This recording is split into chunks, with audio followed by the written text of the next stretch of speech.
देखिए आपको क्लास 11 का बायोलॉजी पढ़ना है और यहाँ पे हम प्रोटिस्टा के बारे में पढ़ रहे हैं। ठीक है, प्रोटिस्टा को हमने डिवाइड किया था 3 ग्रुप में। एक ग्रुप जो हमारा पहला था तो सिंथेटिक प्रोटिस्टेन थे, क्राइसोफाइटा, डायनोफ्लेजिएट एंड थर्ड आपका था यूग्लिनाइड। तीनों फोटोसिंथेटिक प्रोटिस्टेन थे, उसके बारे में हमने पढ़ा था। नेक्स्ट जो डिवीजन था हमारा प्रोटोजोअन प्रोटिस्ट के बारे में। तो जो प्रोटोजोअन प्रोटिस्ट था, सबसे पहला ग्रुप फ्लैजिलेटा या फिर जू फ्लैजिलेटा अबाउट ट्राइकोटोसोमागेलियंस, इसके बारे में हमने स्टडी कर लिया था। नेक्स्ट हमारा जो सेकंड ग्रुप है प्रोटोजोअन प्रोटिस्ट का, प्रोटोजोअन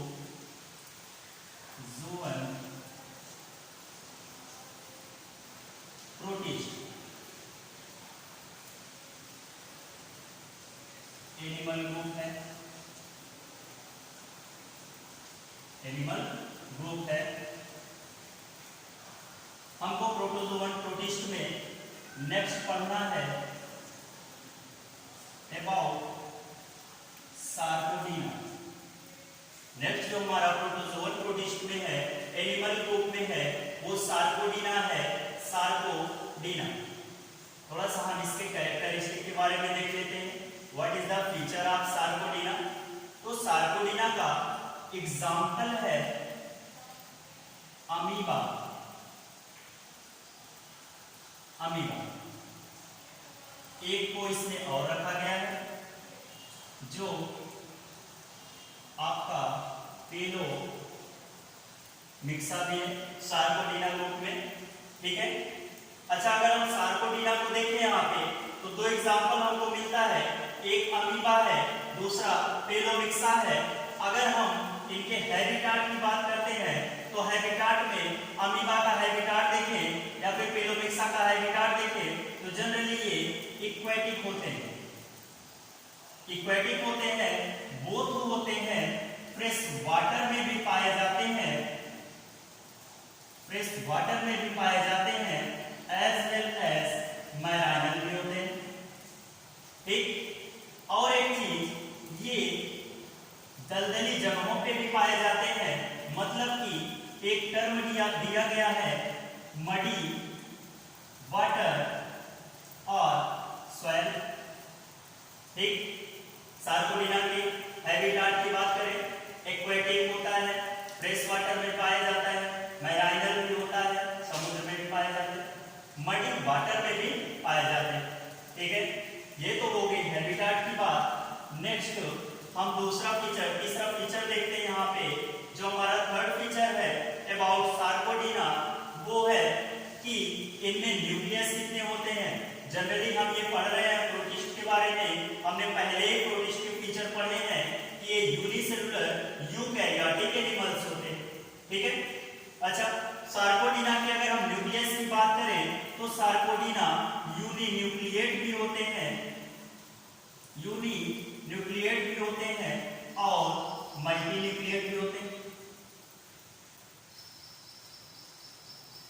यूनिन्यूक्लिएट मतलब कि जिसमें एक न्यूक्लियस पाया जाता है, जनरली वो यूनिन्यूक्लिएट होते हैं, और इसमें दो या दो से ज्यादा न्यूक्लियस पाए जाते हैं, वो मल्टीन्यूक्लिएट होते हैं। यूनिन्यूक्लिएट में आपका एग्जांपल आता है अमीबा का, और मल्टीन्यूक्लिएट में आपका एग्जांपल आता है पेलोमिक्सा का। पेलोमिक्सा, ठीक है, ये तो 3 फीचर हो गए इसके। नेक्स्ट हम रिप्रोडक्शन पे चलते हैं कि सार्कोडीना का जो ग्रुप है उसमें मेनली रिप्रोडक्शन क्या होता है। तो रिप्रोडक्शन, प्रजनन की बात हो रही है, तो इसमें दोनों टाइप के रिप्रोडक्शन पाए जाते हैं। एक तो एसेक्सुअल रिप्रोडक्शन होता है रिप्रोडक्शन, और दूसरा इसमें सेक्सुअल रिप्रोडक्शन भी पाए जाते हैं। अच्छा, एसेक्सुअल रिप्रोडक्शन की बात करें तो एसेक्सुअल रिप्रोडक्शन हमारा अमीबा में पाया जाता है, और अगर सेक्सुअल रिप्रोडक्शन की बात करें तो पेलोमिक्सा में पाया जाता है। तीनों मिक्सा में पाया जाता है। ठीक है, अच्छा एसेक्सुअल रिप्रोडक्शन अमीबा में पाया जाता है और एसेक्सुअल रिप्रोडक्शन में हमने पढ़ा था बाइनरी फिजन, और बाइनरी फिजन जो होता है मतलब कि किसी सेल को, किसी कोशिका को एक से दो में विभाजित कर देना। ठीक है, तो अमीबा में कौन से टाइप का एसेक्सुअल रिप्रोडक्शन पाया जाता है, तो बताइएगा बाइनरी फिजन, बाइनरी फिजन। हमने पढ़ा यहाँ पे सेक्सुअल रिप्रोडक्शन पाया जाता है अनदर ग्रुप ऑफ सार्कोडिना पाइलोमिक्सा में।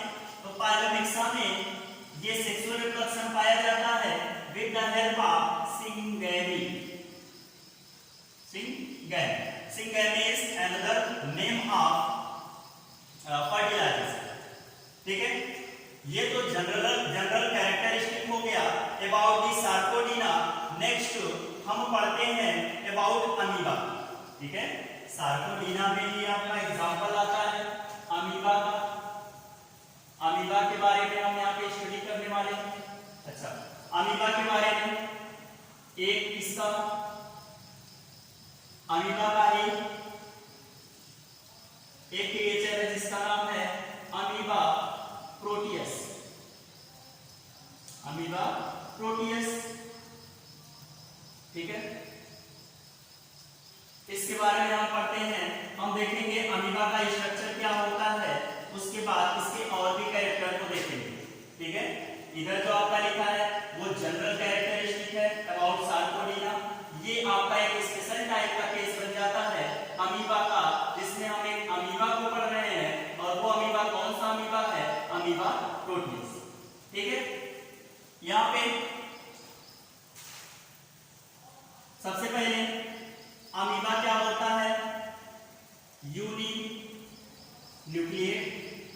अभी हमने पढ़ा है यूनिन्यूक्लिएट होता है।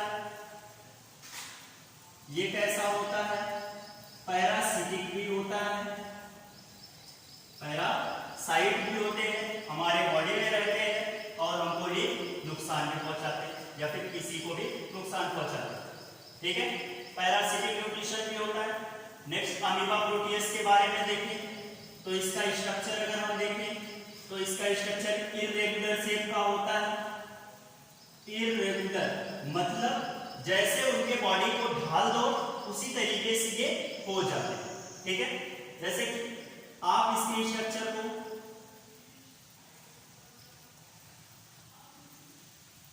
कैसा भी बना सकते हो। ठीक है, फर्स्टली क्या होते हैं, यूनिन्यूक्लिएट, न्यूक्लियस होता है लेकिन एबंडेंट टाइप का न्यूक्लियस।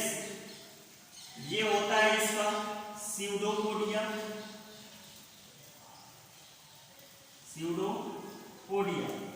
स्यूडोपोडिया होता है as a locomotory organ.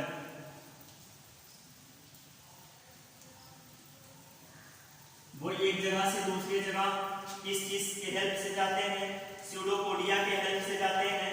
Pseudopodia को फॉल्स फीट के नाम से भी जाना जाता है, फॉल्स फीट के नाम से भी जाना जाता है। अच्छा, स्यूडोपोडिया का केवल एक ही काम नहीं है केवल लोकोमोशन कराना, बल्कि स्यूडोपोडिया का इजेशन का भी वर्क करता है। मतलब क्या है इजेशन का, यहाँ पे जो भी चीजें वो खाएगा, जो भी न्यूट्रिशन को वो लेगा, वो किसके हेल्प से लेता है, स्यूडोपोडिया के हेल्प से लेता है। ठीक है, और इसके पास एक होता है कॉन्ट्रैक्टाइल वैक्यूल।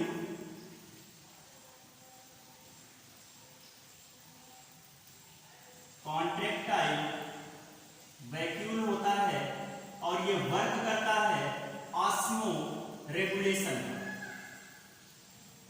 ऑस्मो रेगुलेशन का क्या मतलब है, मेंटेनेंस ऑफ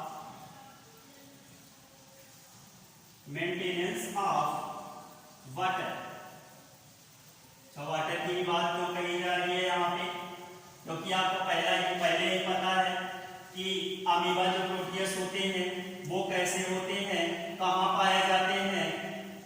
तो इसका आंसर मिलता है एक्वेटिक होते हैं, फ्रेश वाटर में भी पाए जाते हैं और मैराइनल वाटर में भी पाए जाते हैं। ठीक है। तो जब ये पानी में ही पाए जाते हैं तो पानी से ही, वाटर से ही अपने न्यूट्रिशन को एब्जॉर्ब करेंगे और इनके पास होता है कॉन्ट्रैक्टाइल वैक्यूल जो वर्क करता है फास्फोरेटिलेशन का, मतलब कि वाटर को मेंटेन करने का वर्क करता है। ठीक है, और भी देखते हैं इसमें क्या है। इसके साइटोप्लाज्म दो तरीके के होते हैं। इसके साइटोप्लाज्म दो तरीके के होते हैं। थोड़ा सा सेल वॉल के, प्लाज्मा मेम्ब्रेन के पास में साइटोप्लाज्म जो होते हैं वो कुछ डेंस टाइप के होते हैं, मतलब कि जो इसमें मॉलिक्यूलर स्पेसेस होते हैं, जो इसके बीच में साइटोप्लाज्म के बीच में जो स्पेस होते हैं वो थोड़ा सा डेंस टाइप के होते हैं, मतलब कि थोड़ा सा स्पेस होता है। ठीक है, और इसी को नाम दिया गया है जेल। जेल नाम दिया गया है। साइटोप्लाज्म डेंस टाइप के होते हैं, इसीलिए इसको जेल नाम दिया गया है। Dense type cytoplasm, dense type cytoplasm gel नाम दिया गया है। थोड़ा सा और दूर आएंगे, किसके, प्लाज्मा मेम्ब्रेन के थोड़ा सा और दूर आएंगे तो हमें कुछ इस तरीके के साइटोप्लाज्म मिलते हैं, मतलब कि बहुत दूर दूर साइटोप्लाज्म मिलते हैं और उसको नाम दिया गया है सॉल। ठीक है, जो डेंस टाइप के साइटोप्लाज्म है उसको नाम दिया गया है जेल, और जो थोड़ा सा लूज टाइप के साइटोप्लाज्म है जिसमें स्पेसेस ज्यादा हैं उसको नाम दिया गया है सॉल। ये क्या है, सॉल। Loose type cytoplasm. एक चीज ध्यान रखना यहाँ पे, ठीक है, क्लास क्वेश्चन पूछा जाता है कि ये बताइए कि जेल और सॉल क्या दोनों इंटरचेंजेबल होते हैं, मतलब जेल सॉल में बदलता है, सॉल जेल में बदलता है। तो आपका आंसर होना चाहिए यस। कभी कभी केस ऐसा आ जाता है कि जेल इंटरचेंज हो जाता है, किसमें, सॉल में, और सॉल इंटरचेंज हो जाता है किसमें, जेल। ठीक है, बोथ आर इंटरचेंजेबल, कोई दिक्कत नहीं होनी चाहिए। ठीक है, और याद रखना कि जो इसका प्लाज्मा मेम्ब्रेन होता है, अमीबा प्रोटियस का जो प्लाज्मा मेम्ब्रेन होता है, प्लाज्मा मेम्ब्रेन जो होता है वो प्रोटीन का बना होता है और फास्फोलिपिड का बना होता है। इसमें घबराने की कोई बात नहीं है। जनरली जितने भी प्लाज्मा मेम्ब्रेन होते हैं प्रोटीन और फास्फोलिपिड से बनते हैं। ठीक है, ये इतना चीज आपको जो दिख रहा है मोस्ट इंपॉर्टेंट है अबाउट द अमीबा प्रोटियस। थोड़ा सा हम आगे चलते हैं, रिप्रोडक्शन की बात करते हैं। तो रिप्रोडक्शन अमीबा में किस तरीके का होता है, तो रिप्रोडक्शन की बात करें जनरली अलैंगिक जनन होता है, मतलब एसेक्सुअल रिप्रोडक्शन इसमें होता है। और वो एसेक्सुअल रिप्रोडक्शन किसके हेल्प से होता है, बाइनरी फिशन। ठीक है, बाइनरी फिशन के हेल्प से होता है। मतलब क्या है बाइनरी फिशन का,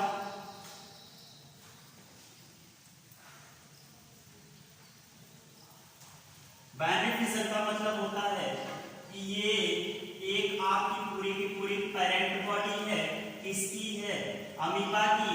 इसमें डिवीजन होता है, डिवीजन होने पे इसका जो न्यूक्लियस है, इसका जो न्यूक्लियस है थोड़ा सा खिंच जाता है, और खींचते खींचते जिस तरीके से आप एक एग्जांपल ले सकते हो बैलून का, बैलून को आप जिस तरीके से खींचते हो थोड़ा सा क्या होता है उसमें खिंचाव आता है, मतलब जो मिडिल पार्ट होता है थोड़ा सा पतला हो जाता है। यूं आप कह सकते हो कि 8 लाइक स्ट्रक्चर बन जाता है। ये जो न्यूक्लियस है वो थोड़ा सा खिंचता है और ये 8 लाइक स्ट्रक्चर इस तरीके से बनाता है। ठीक है, ये न्यूक्लियस खींच रहा है और इसी तरीके से इसके साइटोप्लाज्म भी खींचते हैं, और खींचते खींचते एक स्टेज ऐसा आता है कि इसका जो न्यूक्लियस है वो डिवाइड हो जाता है और ये 2 पार्ट में चेंज हो जाता है। एक जेनेटिक मटेरियल इसके पास चला आता है प्रकार से बाइनरी फिजन इनका कंप्लीट होता है। एक पेरेंट बॉडी से दो पेरेंट बॉडी मतलब दो डॉटर बॉडी बनी है और यही होता है binary fission. Bi means two और फिजन मींस टूट जाना, मतलब कि पेरेंट बॉडी जब दो डॉटर न्यूक्लियाई में दो डॉटर पेरेंट बॉडी में टूट जाती है तो वही टर्म दिया गया है यहाँ पे बाइनरी फिजन। ठीक है, थोड़ा सा बात कर लें हम पिलोमिक्सा का। तो पिलोमिक्सा में हमको बहुत ज्यादा नहीं समझना है क्योंकि जो हमारे सिलेबस में है वो केवल और केवल अमीबा का है, लेकिन यहाँ पे बोला गया है मल्टीन्यूक्लिएट। तो पिलोमिक्सा जो होता है न्यूक्लियस की संख्या उसमें सबसे ज्यादा होती है। सेक्सुअल रिप्रोडक्शन होता है, सिंगेमी के हेल्प से होता है। सिंगेमी मतलब क्या, दो गैमेट होंगे आपस में मिलेंगे, एन क्रोमोसोम होंगे, दोनों आपस में मिलेंगे, आपस में मिलने के बाद 2n नंबर का क्रोमोसोम बनाएंगे, जाइगोट बनाएंगे और इस तरीके से यहाँ से एक नया जो हमारा ऑफस्प्रिंग है वो हमको मिलेगा। ठीक है, अमीबा प्रोटियस के बारे में इतना, और थोड़ा सा हम देखते हैं अमीबा के बारे में। तो याद रखना एक टर्म आपको कहीं मिल जाएगा, इंसिस्टेशन एंड स्पोरुलेशन। इंसिस्टेशन एंड स्पोरुलेशन, थोड़ा सा स्पेस कम है, इसी में हम समझ लेते हैं व्हाट इज इंसिस्टेशन एंड स्पोरुलेशन।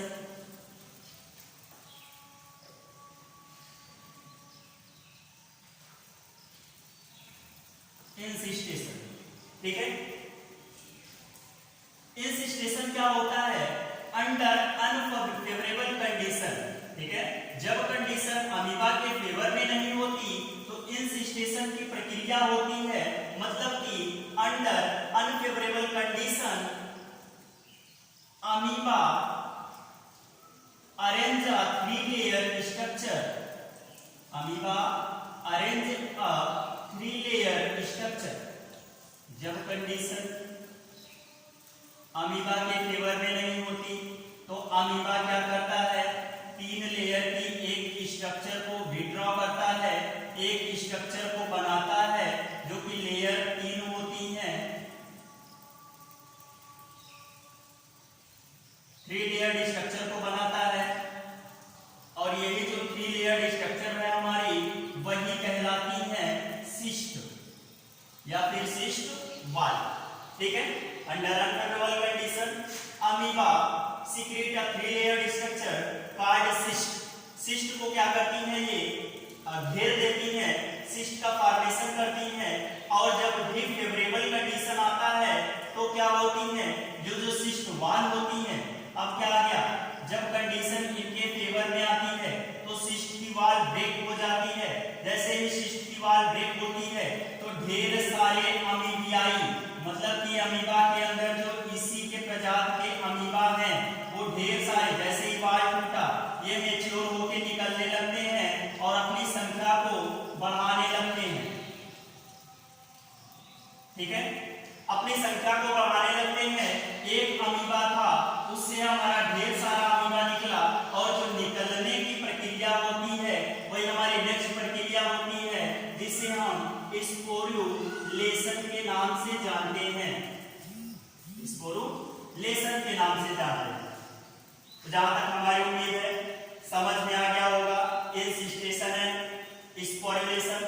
इंसिस्टेशन भी क्या होता है एक बार फिर से देखते हैं, अंडर अनफेवरेबल कंडीशन, मतलब जब कंडीशन अमीबा के फेवर में नहीं होती, मतलब कि अमीबियाई मैच्योर नहीं होता तो ये अपने चारों तरफ 3 लेयर स्ट्रक्चर कवर कर लेती है, इसका नाम होता है सिस्ट। जब भी फेवरेबल कंडीशन आता है तो सिस्ट क्या हो जाता है, ब्रेक डाउन हो जाता है, रप्चर हो जाता है। रप्चर होने के बाद ये जो अमीबियाई होते हैं इसके अंदर मैच्योर हो जाते हैं और ये निकलने लगते हैं। ये जो निकलने की प्रक्रिया होती है ढेर सारी अमीबियाई की, वही कहलाती है स्पोरुलेशन। ठीक है, एक बार हम रिवीजन कर लेते हैं। हम क्या पढ़ रहे हैं, प्रोटोजोअन प्रोटिस्ट पढ़ रहे हैं, एनिमल ग्रुप का है